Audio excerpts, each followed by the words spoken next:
조간 브리핑.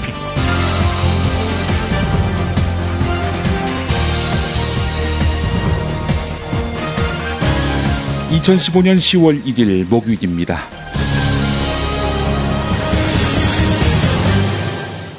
여야 대표가 지난 추석 연휴 기간 동안 부산에서 만나서 합의한 것입니다. 안심번호 국민공천제. 이것이 여당 내에 개파간 정면 충돌의 이유가 되고 있습니다. 친박근혜계의 공세에 청와대까지 가세했는데요.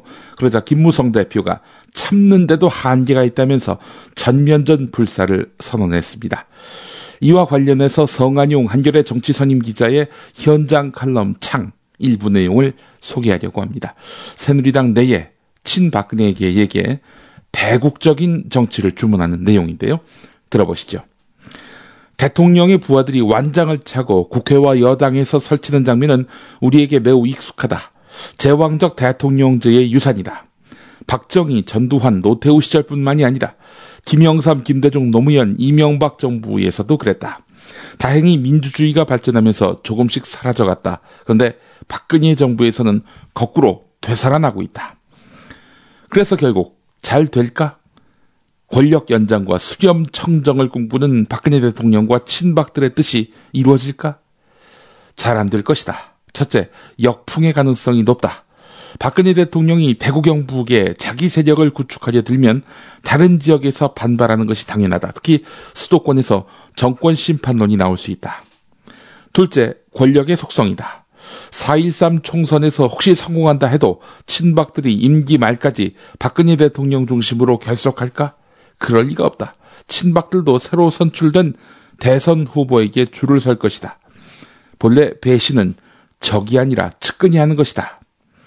친박들도 계산을 잘해야 한다. 과연 박근혜 대통령이 4.13 총선에서 친박들의 공천을 모두 보장할까? 오히려 김무성 대표가 약속한 국민공천제가 친박근혜계에게 유리한 것은 아닐까? 이번 싸움의 바닥에는 대통령 1인 통치 대 의회 중심의 정치, 반정치주의 대 정치의 복원, 분노와 배제의 정치 대 대화와 타협의 정치 등 우리 정치의 근본적 쟁점이 깔려있다. 김무성 대표가 적장인 문재인 대표에게 도움을 청한 이유가 무엇일까? 대표직 유지를 위해서일 것이다. 하지만 대통령의 독주에 맞서서 의회 정치와 정당 정치를 복원시키려는 뜻도 있었을 것이다. 친박들은 지금 박근혜 대통령에게 잘 보여서 권력을 유지하려고 김무성 대표를 흔들어대고 있다. 그런 행위가 결국 정치인으로서 자신의 장래를 무너뜨리는 것일 수 있다. 정치 길게 봐야 한다. 네, 이런 내용입니다. 눈이 먼 사람들에게 알아들을 수 있는 귀가 있을지는 의문입니다. 이 시각 반드시 알아야 할 뉴스부터 짚어보겠습니다. 대표님 전략공천 안 한다는 원칙은 변함이 없으신 거죠? 전략공천은 내가 있는 한 없습니다. 전략공천은 없다. 김무성 대표의 일침이었습니다. 청와대의 날선 비판에 김무성 대표가 모욕은 오늘까지만 참겠다고 격하게 맞서기도 했지만 2시간의 논쟁 끝에 새누리당은 공천 문제를 원점에서 논의할 당내 특별기구를 구성하기로 했습니다. 민법 110조가 사기에 의한 법률행위는 취소할 수 있게 돼 있습니다. 그래서 기망행위를 복수하기엔 본사가 이미 회장의 입을 통해서 시인을 했기 때문에 기망행위에 의한 매매계약의 취소, 이러는 게 저희의 주의적 청구 원인입니다. 하종선 법무법인 바른 변호사의 말이었습니다. 배기가스 조작 파문을 일으킨 폭스바겐을 상대로 국내 소비자들이 차값에다가 이자까지 쳐서 돌려달라는 소송을 제기했습니다. 소송을 제기한 사람은 2009년형 폭스바겐 티구안과 2014년형 아우디 Q5를 구입한 소비자 2명입니다. 폭스바겐의 속임수가 없었다면 배출 허용 기준을 준수하지 못하는 자동차를 거액을 지불하고 구입하지 않았을 것이라고 주장했습니다. 남조선 당국이 무분별한 대결 소동으로 하여 북남 관계는 물론 흩어진 가족 친척 상봉도 살얼음장 같은 위태로운 상태에 놓여 있다. 북한의 핵과 인권 문제를 거론하면서 평화 통일에 대한 의지를 밝힌 박근혜 대통령의 UN 총회 연설을 북한은 흡수통일 실현 야망을 드러낸 것이라고 주장했습니다. 이산가족 상봉이 무산되는 것을 포함해서 남북관계의 판이 완전히 깨질 수 있다고 위협하기도 했습니다.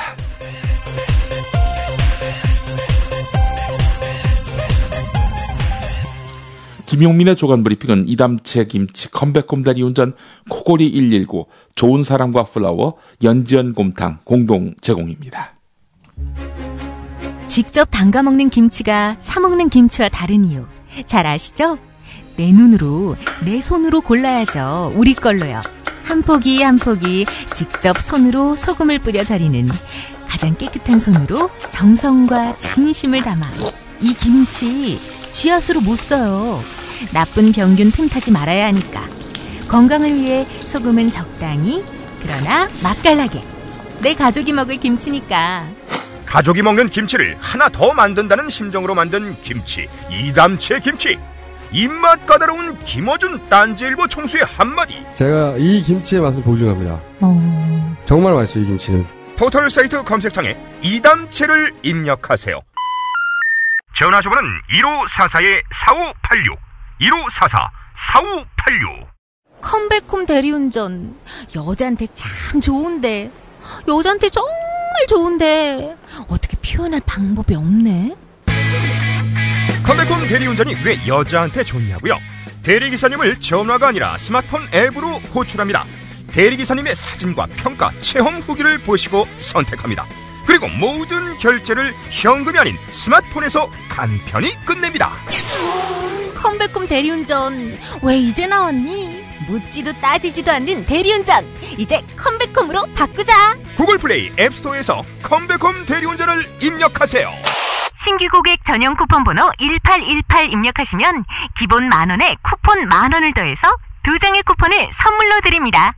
컴백홈 대리운전. 하하, 남자한테도 좋은데, 정말 좋은데.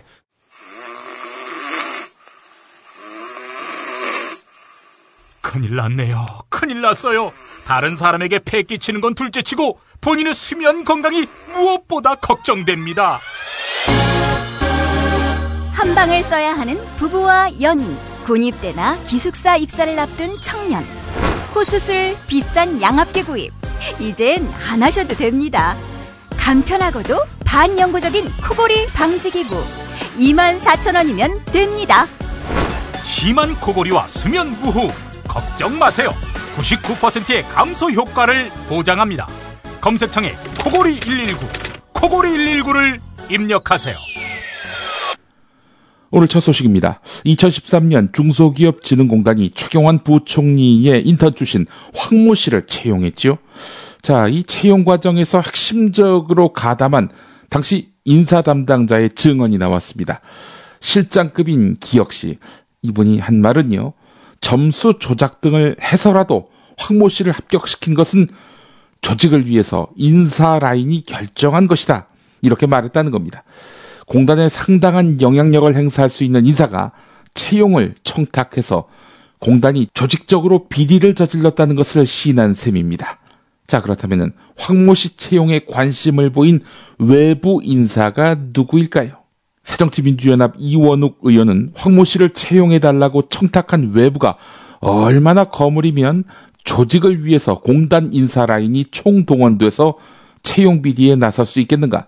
채용 청탁을 들어주지 않으면 공단이 불이익을 받을 수 있겠다는 판단을 한 것으로 보인다, 이렇게 말했습니다. 누굴까요? 최경환 경제부총리의 인턴 출신인 황모 씨, 부당 채용을 하게끔 만든 큰 실세, 큰 권력, 누굴까요? 최경환의 인턴인데 누굴까요? 한국일보가 올해 세법 개정안에 대한 국회 심의를 앞두고 한국세무학회와 함께 한국세무학회 회원 107명을 대상으로 공동 설문조사를 실시했습니다. 그 결과가 오늘 일면에 실렸는데요.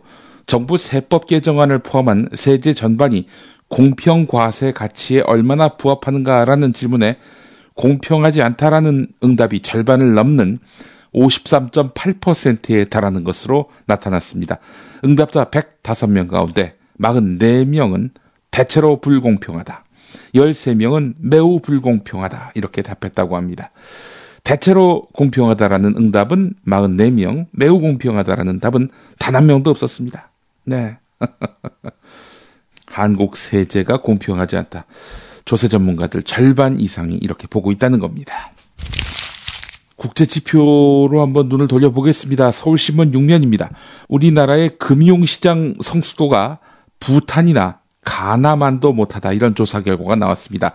세계경제포럼이 전세계 140개 나라를 조사한 결과 한국의 금융시장 성숙도가 87위로 나타났다, 이렇게 밝혔습니다. 지난해보다 7계단이나 더 떨어진 겁니다. 우리나라보다 경제 규모가 훨씬 뒤처지는 부탄은 86위, 가나는 76위였습니다. 왜 이런 일이 발생했을까요? 빈번한 낙하산 인사와 관치 금융, 이런 불편한 지식이 반영된 결과라는 해석이 나오고 있습니다. 관치 이야기 더 해보겠습니다. 역시 세계경제포럼 자료를 인용한 건데요. 경향신문 1면 기사입니다. 정부가 공공, 교육, 노동, 금융 이렇게 4대 부문의 개혁의 근거로 삼는 자료가 바로 세계경제포럼 자료입니다. 자, 이 세계경제포럼이 내놓은 자료 중에 국가 경쟁력 평가가 있는데 관료 부문 경쟁력, 지난 9년 사이에 크게 악화된 것으로 나타났다는 그런 기사가 있습니다.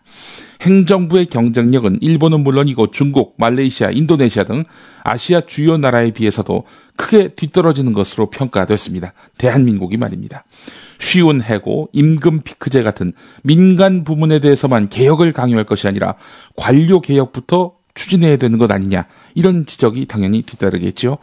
정책 결정의 투명성 세계 123위인 것으로 나타났습니다.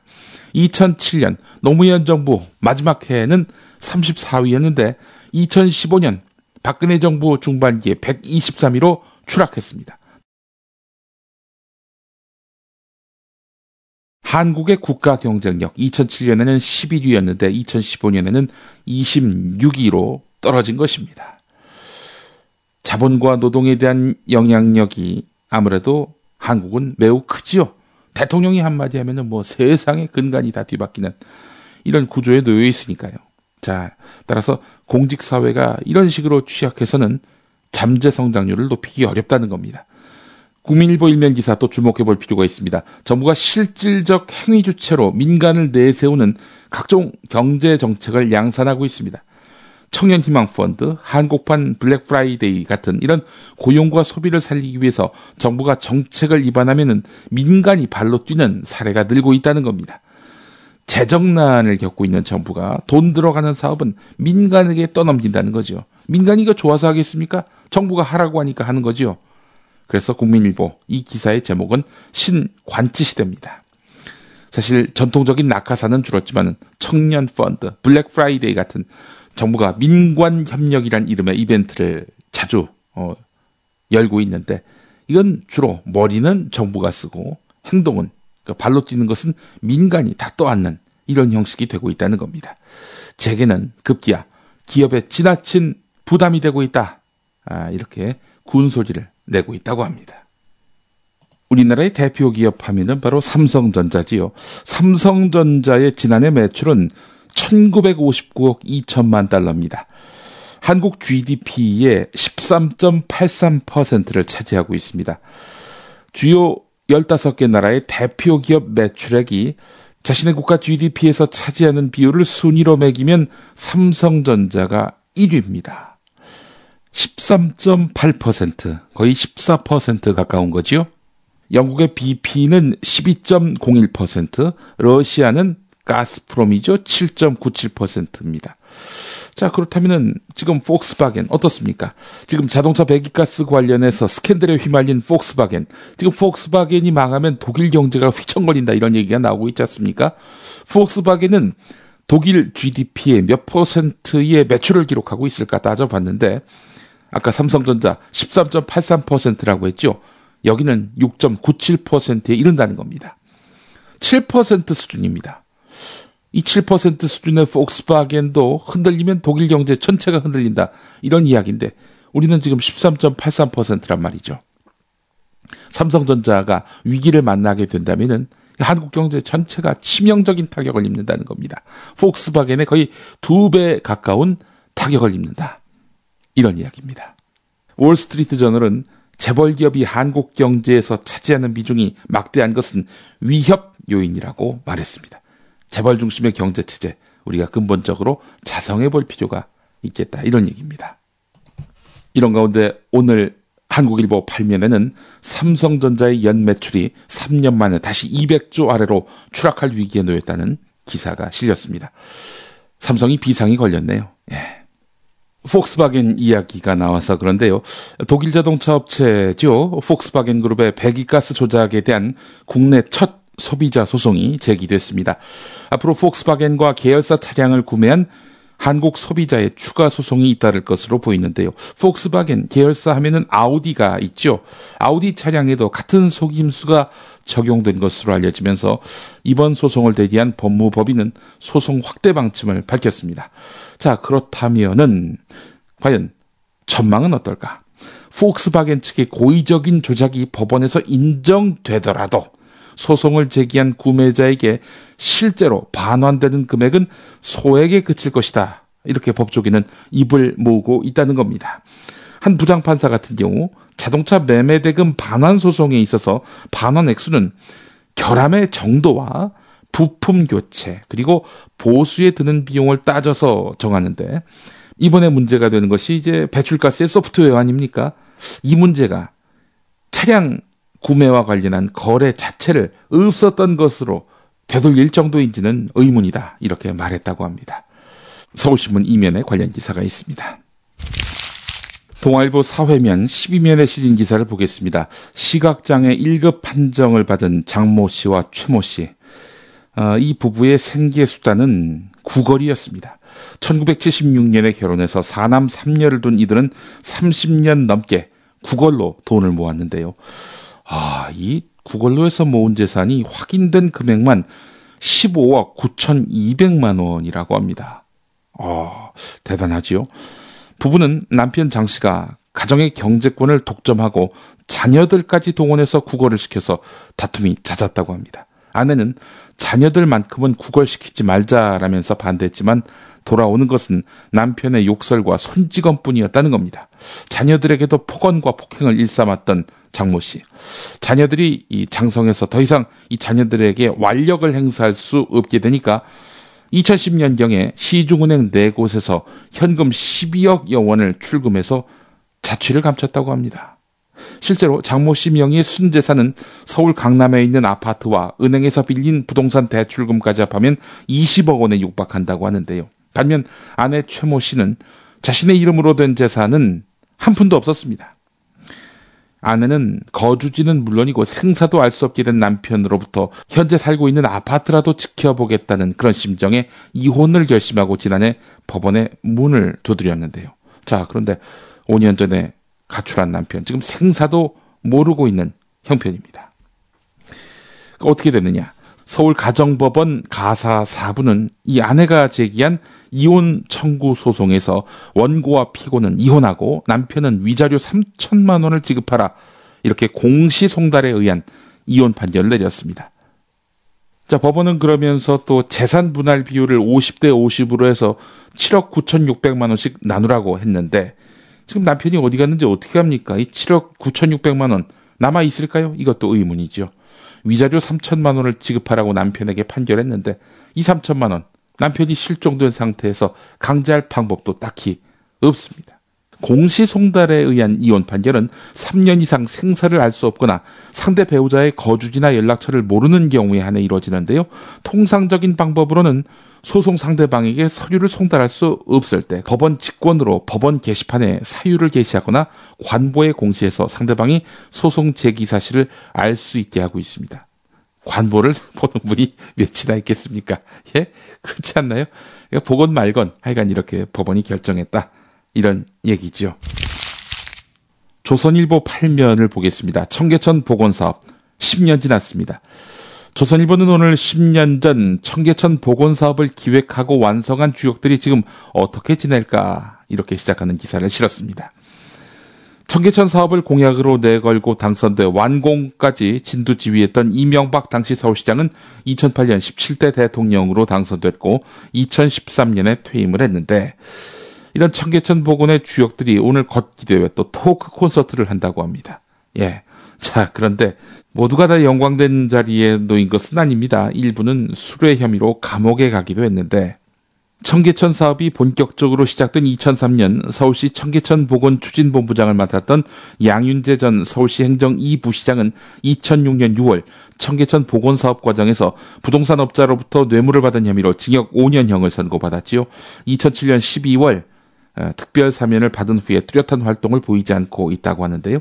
2004년 서울시 청계천 복원추진본부장과 2005년에서 2006년 행정 2부시장을 맡았던 장석효 전 한국도로공사 사장은 유관기업으로부터 뇌물을 받은 혐의로 작년 12월 징역 3년 6개월을 선고받고 감옥에 있는 상태입니다.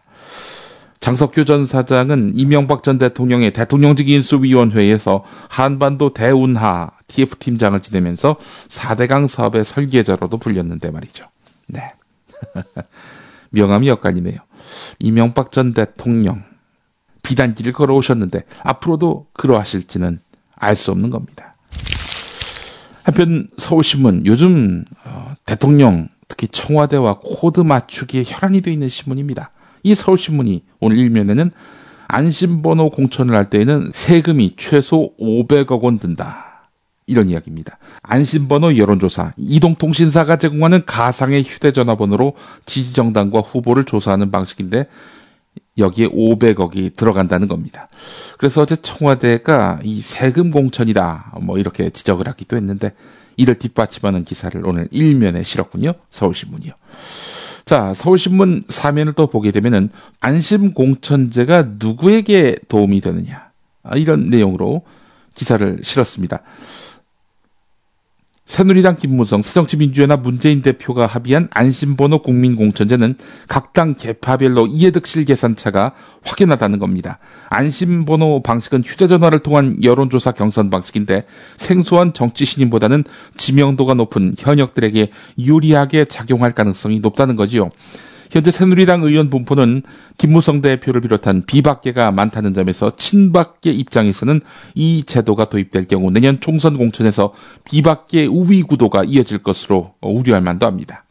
새정치민주연합 쪽에서도 비노무현계는 안심번호 방식이 결국 주류인 친노무현계 위주의 공천으로 귀결될 것이라는 위기감이 짙습니다. 그래서 비박과 친노가 선호하는 방식으로 김무성 그리고 문재인 양 대표가 합의 본 거 아니냐 이렇게 인식하고 있다는 겁니다. 관련한 내용이 서울신문 4면에 실렸고요. 한겨레 3면을 보게 되면은 청와대가 3시간여 만에 공개 비판으로 돌변한 배경 이를 다루고 있습니다. 예상하신 그대로 박근혜 대통령이 적극적으로 대응하라 이렇게 지시한 이후에 일사불란하게 친박 쪽에서 김무성 흔들기에 나섰다는 것이죠. 청와대 고위급 인사가 예고 없이 브리핑을 자청하는가 하면은 정리한 문서를 보면서 조목조목 김 대표와 문 대표의 합의 사항에 대해서 문제 있다 이렇게 지적을 했다는 것이죠. 사실 청와대 대변인은 애초에 언급하지 않겠다 이랬단 말이죠. 그런데 3시간여 만에 이렇게 입장이 바뀐 것은 박근혜 대통령의 적극 대응하라 이런 지시 없이는 불가능하다 이런 이야기입니다. 귀국한 박근혜 대통령 여러 가지 국내 정치 상황에 대해서 보고를 받은 다음 격앙된 입장을 표출했다고 합니다. 김무성이 자기 정치를 하고 있다. 나 집 비운 새. 이런 반응을 보였다는 그런 내용을 오늘 한겨레가 기사에 담고 있습니다. 뉴스의 재구성 듣고 오겠습니다.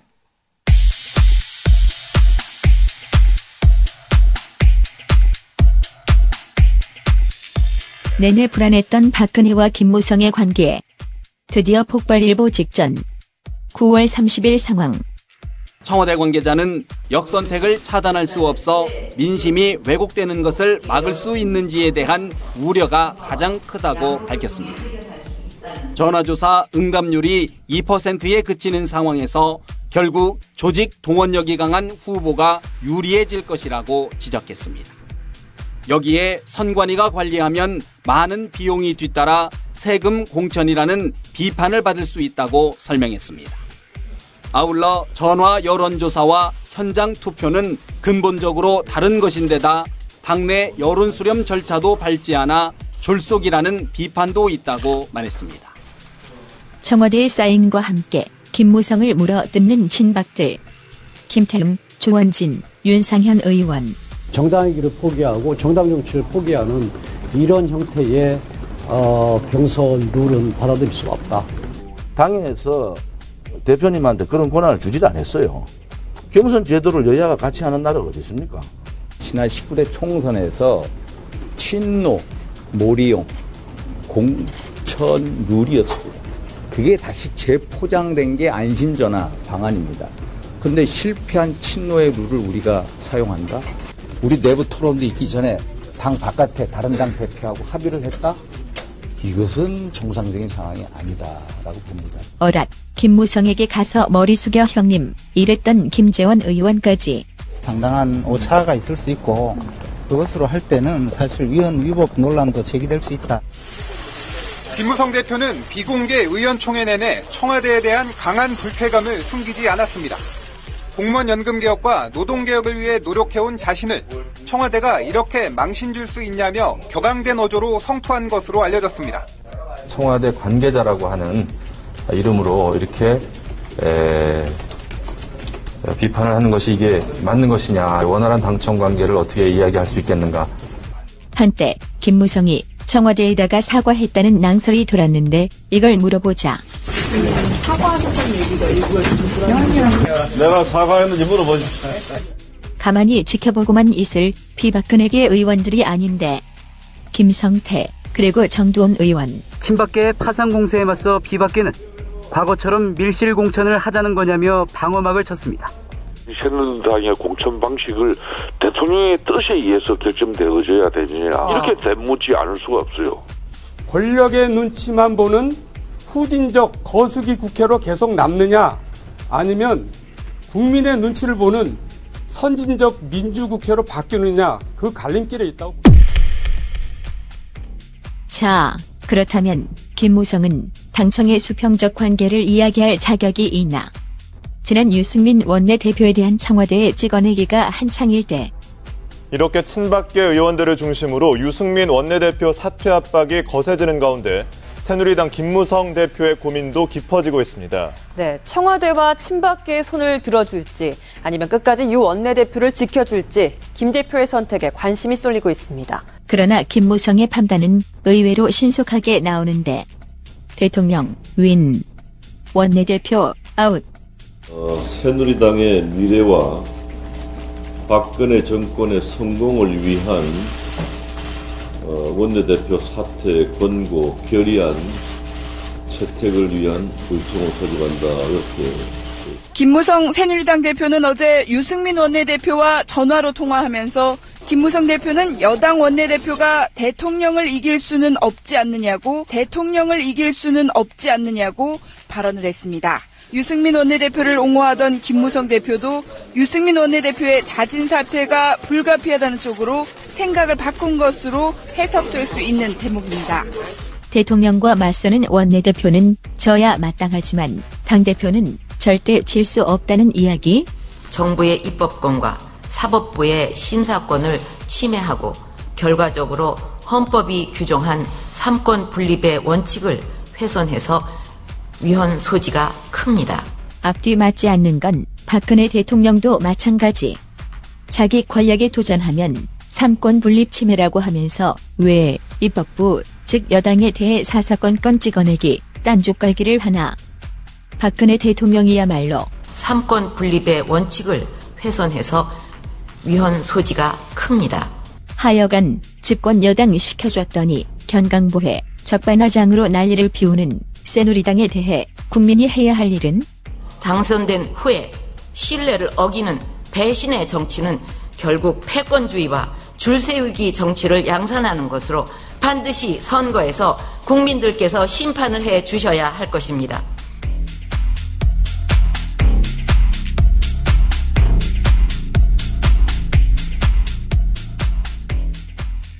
여보, 좋은 꽃 배달 추천 좀 해봐. 회사에서 보내려고? 그럼 좋은 사람과 플라워지. 화환이나 조화가 7만 원도 안 돼. 결제도 적립금으로 가능하다고. 오, 그래? 근데 화환이나 조화 말고 이벤트를 위한 건데. 그거 역시 좋은 사람과 플라워. 꽃하고 케이크하고 샴페인하고 다 해서 10만 원도 안 된다고. 그럼 가격도 중요하지만 빨리 배달해야 돼. 그거 역시 좋은 사람과 플라워지. 전국 어디든 3시간 내에 배송이 된다고. 근데 누구한테 보내려고? 누구긴 누구야. 좋은 사람. 바로 당신한테 보내는 플라워지. 사랑해, 여보. 어머나. 가격, 배송, 느낌까지 좋은 사랑과 플라워는 감동까지 실어 꽃을 배달합니다. 1566-0263 기억해두세요. 1566-0263. 6살 하늘이 밥을 잘 안 먹어요. 엄마, 나 이거 맛이 없어요. 그만 먹을래요. 엄마의 걱정은 점점 더해가는데요. 그런데 이때 택배입니다. 연지연 곰탕이 배달됐어요. 직접 도끼로 팬 장작불 위에 한우 사골과 도가니를 가마솥에 한가득 넣고 24시간 끓인 진구. 연지연 곰탕이 하늘이 입에 들어가는 순간, 아, 맛있다. 엄마 한 그릇 더 주세요. 하늘이의 밥도둑 연지연 곰탕. 조미료 같은 첨가물이 전혀 들어가지 않아 엄마의 기쁨은 더하답니다. 연지연 곰탕은 강화군에서 김포시 방향으로 강화대교 건너자마자 있습니다. 포장 판매는 한 팩 800g에 7,000원, 7팩 이상 무료 배송합니다. 주문 전화는 010-7252-1114, 010-7252-1114. 김용민이 전해드리는 조간 브리핑. 이른 아침 조간신문 핵심 기사를 훑어보는 시간, 김용민의 조간 브리핑. 월요일부터 토요일까지 매일 오전 7시대에 업데이트됩니다. 뉴스뿐 아니라 그 안에 숨은 맥락도 짚어드립니다. 교육부가 대학의 경쟁력을 높인다는 취지로 8월 31일에 발표한 대학 구조개혁 평가 결과, 사실상 소모적인 지표 경쟁만 부추겼다는 지적을 받고 있습니다.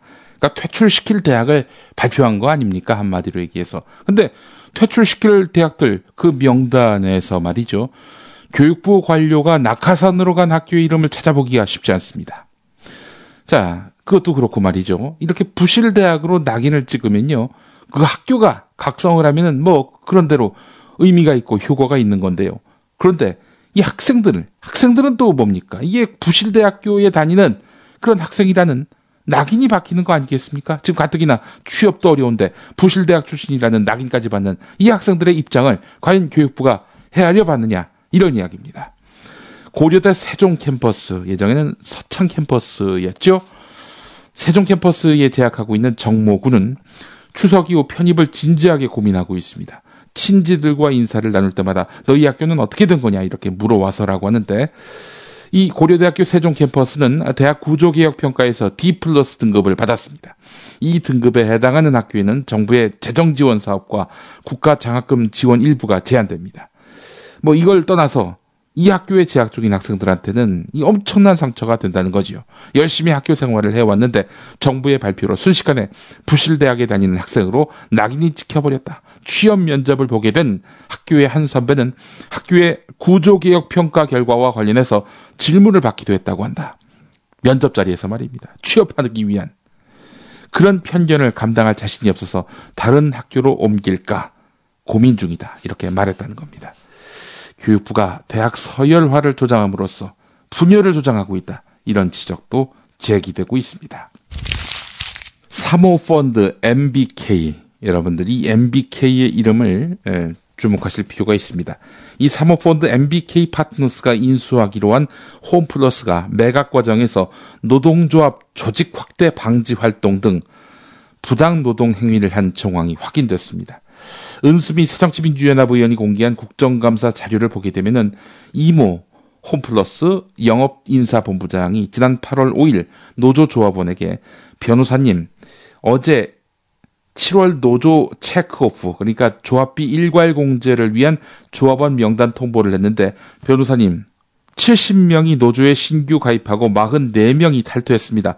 엄청나게 증가할 것으로 예상됐는데 팀장들과 노무관리 팀원들이 수고한 덕분에 노동조합 가입 확대를 방지했고 그래서 축소시킨 것 같습니다. 이런 카카오톡 메시지를 보냈습니다. 이걸 노조원한테 보냈단 말이죠. 홈플러스의 법률 자문을 김앤장이 맡고 있는데요. 이 본부장이 김앤장 변호사에게 보낼 메시지를 노조원에게 잘못 보낸 것으로 추정됩니다. 같은 면 기사 보겠습니다. 2013년 말에 국가정보원의 대선 개입을 비판하면서 서울역 앞 고가도로에서 분신한 이남종 씨, 당시 40살이었는데요.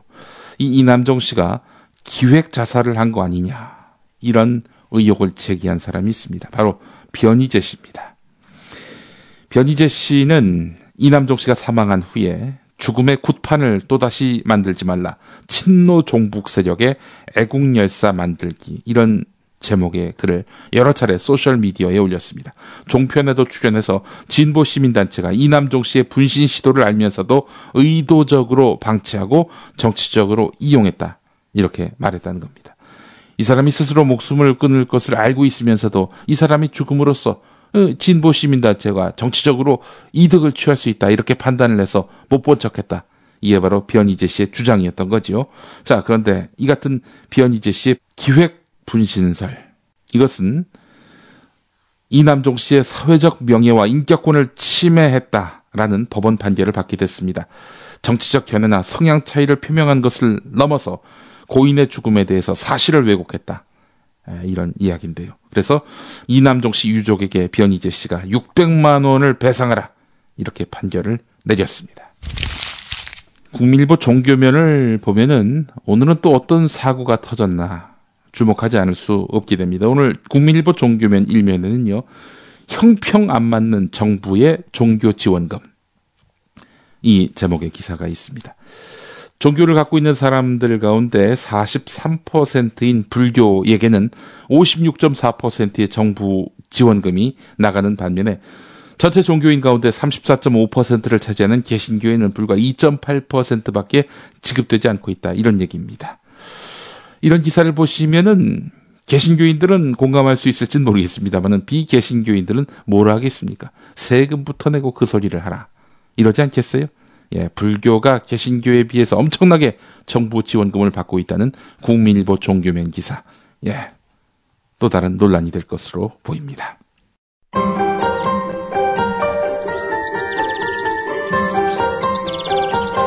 오늘의 날씨. 전국 곳곳에 비가 오고 있는데요. 특히 제주도와 남부지방을 중심으로 오늘 낮까지 시간당 30mm 안팎의 국지적인 호우가 예상됩니다. 이 비는 오늘 종일 이어지다가 오후 늦게 북서쪽을 시작으로 밤에는 대부분 그치겠습니다. 특히 비와 함께 전국적으로 매우 강한 바람이 동반되겠는데요. 예상되는 비의 양은 제주와 남해안, 지리산 부근에 150mm 이상의 폭우가 쏟아지겠고, 충청과 전북, 경북에서도 30에서 80mm의 비가 내리겠습니다. 비가 내리면서 오늘도 한낮에는 쌀쌀하겠는데요. 서울 22도, 청주 23도, 대구 24도로 어제보다도 6도가량 낮겠습니다. 비가 그친 뒤에는 낮 기온도 22도 안팎에 머물면서 가을이 더욱 깊어질 것으로 보입니다. 네, 김용민의 조간브리핑 오늘 마무리하면서 김의겸 한겨레 선임 기자의 안철수가 부산에서 출마해야 하는 이유, 이 제목의 칼럼을 소개합니다. 안철수는 왜 따로 떨어져서 한 자릿수 지지율에 머물러 있다. 왜 그런가? 이 상태로는 안철수가 문재인과 치열하게 싸우면 싸울수록 그 과실은 박원순에게 고스란히 돌아갈 뿐이다. 남 좋은 일만 시키는 것이다. 그러니 지금 안철수에게 가장 시급한 것은 문재인, 박원순 지지자들과 자신 사이에 놓여있는 심리적 벽을 허무는 것이다. 그러려면 부산으로 내려가는 것이 최고다. 물론 문재인과 함께 말이다. 이른바 친노의 본거지인 부산에서 함께 뒹굴면서 하나가 돼야 한다. 대선 때 뭔가 허전했던 공동 유세를 이번에는 본때나게 해보는 것이다. 문재인에게 협조하라는 얘기가 아니다. 그런 시김굿을 통해서 문재인 지지자들의 마음을 통째로 훔쳐오라는 것이다. 자신의 지역구에서 이기고 지고는 다음 문제다. 전체 선거판을 위해서 얼마나 희생하고 헌신하는지가 훨씬 중요하다. 갈갈이 찢겨있는 지지자들을 하나로 모으고 그들의 가슴에 불을 확 지르는 것, 그게 안철수가 해야 할 일이다. 문재인과의 혁신 경쟁이 아니라 헌신 경쟁이 돼야 한다는 것이 내 생각이다. 그게 안철수도 살고 당도 사는 길이다. 오늘 여기까지입니다.